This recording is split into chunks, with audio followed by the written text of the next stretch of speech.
Tim Ross. We are here on the pier behind the Owensboro Convention Center, and we're just a couple days away from the Owensboro HydroFair returning back to the river and having racing up and down with 6 different classes of hydroplane boats, the largest being the Grand Prix class, and we're thrilled. That class has got, I think, 16 registered teams at this point, so it should be a great racing weekend. Last year we had some weather issues, we had some river concerns, but right now, as everybody knows, the weather here has been just phenomenal for August this time of year. So we're really lucky. The temperature's not quite as hot as normal, and the river is at a great level. There's very little debris, so it looks like we should have a great racing weekend. And so the teams will start coming into town tomorrow, and then on Friday afternoon, about 1 o'clock, they'll start doing some testing. So there's no competitive racing on Friday, but from 1 until about 5:30, individual teams will be doing some testing to kind of get a lay of the land and kind of feel what the current's like and get a feel for those turns. And then racing action starts on Saturday morning at 10 a.m. and that goes until about noon. Take a little lunch break for the teams, then from 1 until around 4:30, if everything's on schedule.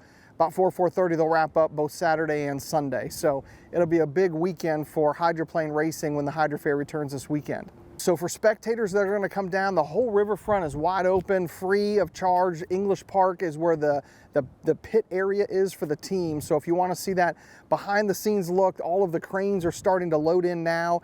So there'll be 4 sets of cranes down there loading and unloading boats throughout the days, Friday, Saturday, and Sunday. And you can see what that action is like as the teams prepare to go race each heat. But then the riverfront here and the pier is wide open, free of charge. Come on down and watch the racing from here closer to the course itself.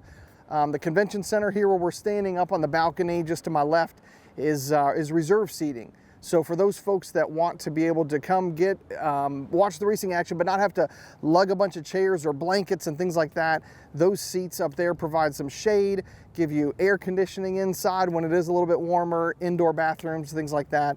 Some of the upper level VIP tickets include food and drinks, so there's plenty of tickets still available. They start at $10 a piece and go up from there. So that's where you can watch from a spectator standpoint.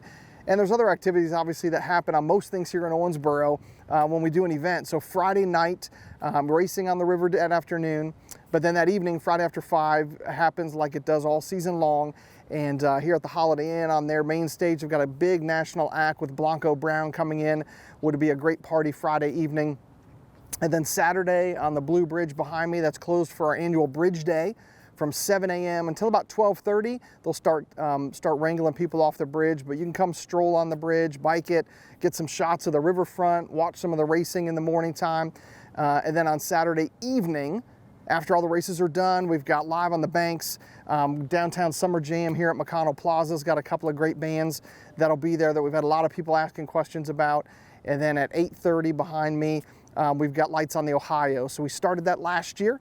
And that is a music soundtrack that starts at 8:30 with fireworks and the bridge lights all choreographed to that soundtrack. So join us Saturday evening as well. 7 o'clock live music, 8:30 Lights on the Ohio. It's a really cool show. We had a big crowd for it last year, so you don't want to miss that. As other activities that kind of wrap up and surround all of the racing action on the river. For additional information, if you want to go to owensborohydrofair.com, there's a map on there that shows exactly where the river's closed. Obviously, a lot of boaters come out and get on the sidelines, per se, of the race course, and so you can see where those perimeters are. It tells you about the boat ramp being closed each day. It's got more information about each of those other events that are taking place. You can click on information to get about the reserved seats we talked about, owensborohydrofair.com. And then you can look at the city's Facebook page, or you can look at the HydroFair Facebook page for more updates on lots of different things about river levels and weather and things that we're highlighting leading up to this weekend.